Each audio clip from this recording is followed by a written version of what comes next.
আলু আমার আলু ওগো আলুর ভুবন ভরা। এই আমার মতো কারা কারা আলু খেতে ভালোবাসেন বলুন তো? যারা ভালোবাসেন তারা দেরি না করে চটপট এই রেসিপিটা বানিয়ে নিন। আর জানেন কি এটা অনেক ডেলিশিয়াস? তাহলে দেরি না করে চলুন বানাই। একজনে কটা আলু খাবে সেটা আপনার উপর ডিপেন্ড করছে। আমি তো পারলে 4টে আলু একাই খেয়ে নিই। আলুগুলোর খোসা ভালো করে তুলে নিয়ে সেটা ধুয়ে নিয়ে তারপর গ্রেড করতে হবে গ্রেডারে। আর তারপর কুচনো পেঁয়াজ, লঙ্কা, পরিমাণ মতো লবণ, চাইলে একটু গোলমরিচ গুঁড়ো অ্যাড করতে পারেন। আমার বোন ওসব খায় না, ঝাল লাগে, তার জন্য আমি অ্যাড করিনি। তারপর বেসন দিয়ে, কোনো রকম জল অ্যাড করবেন না, হ্যাঁ, বেসন দিয়ে শক্ত শক্ত করে সুন্দর মাখতে হবে।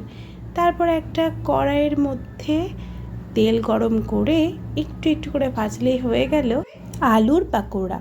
আর হ্যাঁ, এটা কিন্তু ইভিনিং স্ন্যাক্সের সঙ্গেও খুব ভালো যায়। আমি তো চাইলে সবসময় খেতে পারি। একটু সসের সাথে সার্ভ করুন। Thank you.